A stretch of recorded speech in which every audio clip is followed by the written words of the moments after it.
మా భూముల జోలికి వస్తే ఒక్కొక్కడికి భూములు ఇవ్వడం కాదు, అంతు చూపిస్తాం. ఒక్కసారి ఎక్కడో ఉండి మాట్లాడడం కాదు, ఇక్కడికి వచ్చి ఇంతమంది జనాల ముందర నిలబడి నువ్వు ఎలా అడగాలో అలా అడుగు. మేము ఇస్తామా లేదా అది తర్వాత విషయం.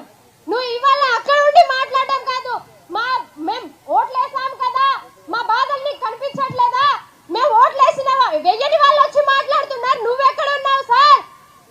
మా గొంతులు వినిపించట్లేదా? ఇంత గట్టిగా అరుస్తున్నాం కదా, మా బాధలు వినిపించట్లేవా? ఇంత ఏడుస్తూ చెప్పే మాటలే నీకు వినబడట్లేదు. ఏంటి ఏడుస్తూ చెప్పే బాధలు కూడా నీకు వినబడట్లేదు?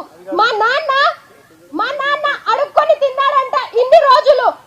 మీరు కేసీలు వేసి ఎక్కడెక్కడికో మొత్తం పలారిలో ఉన్న వాళ్ళందరూ అడుక్కు తిన్నారు.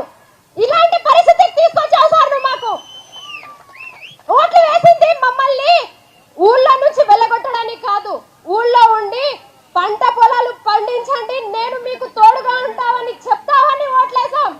మా బాధలు అర్థం కావట్లేదు. మా పేరెంట్స్ మేము చిన్నప్పటి నుంచి వాళ్ళు కష్టపడేది చూస్తున్నాం కాబట్టి మేము ఇంత మాట్లాడినాం. కానీ రేవంత్ రెడ్డి సార్ కాంగ్రెస్ పార్టీ వాళ్ళు మీరు ఒక్కటి గుర్తు పెట్టుకోండి, మాకైతే ఎవరు పైసలు ఇయ్యలేరు. మేమైతే కేటీఆర్ అన్న హెల్పింగ్ నేచర్ చూసి మేము కేటీఆర్ అన్న సైడ్ మాట్లాడుతున్నాము.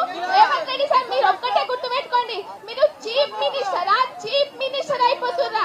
చీఫ్ మినిస్టర్ కాదు, మీరు చీఫ్ మినిస్టర్ అయిపోతున్నారు. మీ అబద్ధాలు అన్ని అబద్ధాలు మాట్లాడుతున్నారు మీరు.